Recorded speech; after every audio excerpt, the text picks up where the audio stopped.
मूंखे रिपोर्ट मिली वई कि फलां फलां छोकिरा 3 ॼणा उन्हनि इहो वाक़ियो कयो आहे। ठीक है, हिकिड़ो छोकिरो उन्हनि में साकरे जो आहे, 2 हितां जा, उहो बि हिते ई रहनि था।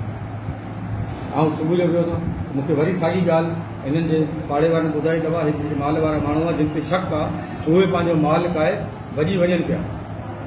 मूं पंहिंजे माण्हुनि खे चयो, पाण बि आयुसि त भई जिथे माल हुननि जो हुयो उन्हनि खे मुंहिंजे पासे फ़ैसिलो थिए, मामला थिए, ॻाल्हि सफ़ाई सुथराई थिए, तेसीं माल काए जिते पहिरीं ॿधल आहे उते ॿधी छॾे। मुंहिंजी जॻह मुंहिंजी ज़मीन में ॿधल आहे, भले बीठो हुजे। हुन दौरे जो बि माल उते ई ॿधल आहे, हिननि जो बि उते ई ॿधल आहे, जिते शक शुबा आहे पक थी चोर इहे आहिनि। उन बेस ते माल काए दोबारा हिते आया। इन दौरान जेके 2 माण्हू हुआ जिन छोकिरा उहे पंहिंजा हिते इलाइक़े जा छोकिरा आहिनि, उन्हनि खे मूं चयो तव्हांजा नाला तव्हां माण्हुनि जी सिलसिलो कयो, हिननि जी माल छो करायो सिलसिलो कयो। चई असां असल में हिन में शामिल आहियूं, पर हिननि जो पंहिंजो ई अज़ीज़ आहे, उन असांखे चयो, असां वंगार में हुन सां गॾु हुआसीं। असां 3 ॼणा हुआसीं, असां इहे गऊं खोलिया। हिन वक़्तु बेस कॉलोनी 12 नंबर ते हुआ, गऊं बीठीअ किथे अमानत थियो। त छोकिरा मूंसां गॾु गाॾी में हो। मूं चयो हलूं था, तुंहिंजे पीउ हुनजो हाल साहब तुंहिंजे ॻोल्हियूं था, उनखे चऊं था मुंहिंजो माण्हू ॾियां थो, गाॾी ॾियां थो, उनजो गऊं काइजो, पोइ राजूनी सफ़ाई सुथराई कराईंदा। त असां इन चकर में छोकिरा मूंसां गॾु हुआ, असां आयासीं उन पीउ जे लाइ करे।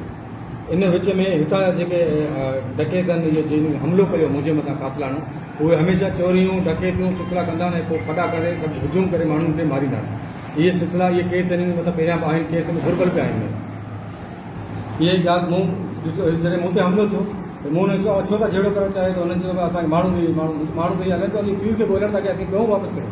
चयो न, असांखे माण्हू असांखे वापसि कयो। खणी न माण्हू हुननि जे हवाले थिया, हुननि खे न को धक न को मार कुट न का परेशानी, राजूनी तरीक़े सां सही ॻाल्हि थिए। उतां खां आयो त वरी त मैडम खे हिन स्कूल TCF में, छो त उहो हिकिड़ो जेको आहे हिन में ॾुआरी, उहो हिन TCF स्कूल में ड्यूटी थो करे।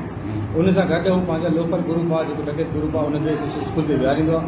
पोइ वेंदा आहिनि, जाइ वाक़ियात कंदा आहिनि, वारदात कंदा आहिनि, वरी पनाह जी स्कूल में वठंदा आहिनि। इहे काफ़ी स्कूल जूं कंप्लेनूं आहिनि त हिते चोरी थी, स्कूल मज़ा बि इहे कनि था। इहा ई ॻाल्हि मूं मैडम सां कई, मैडम खे हाल अहिवाल ॿुधायूं। मैडम चयो असीं पाण बेवसी मजबूरी, असांजी जान खे ख़तरो आहे।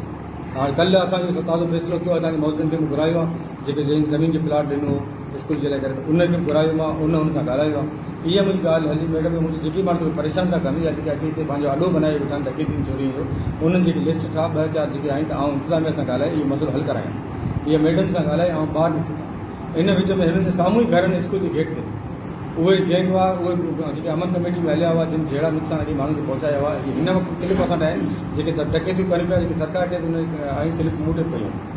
उन्हनि माण्हुनि डायरेक्ट अची मुंहिंजे मथां हमिलो कयो त उन्हनि जा हथ जदीद असला फायरिंग शुरू करे छॾियऊं, डंडा लठियूं ऐं पथर। इन विच में ॻोठ जा माण्हू हिते भर वक़्तु मौजूदु हुआ।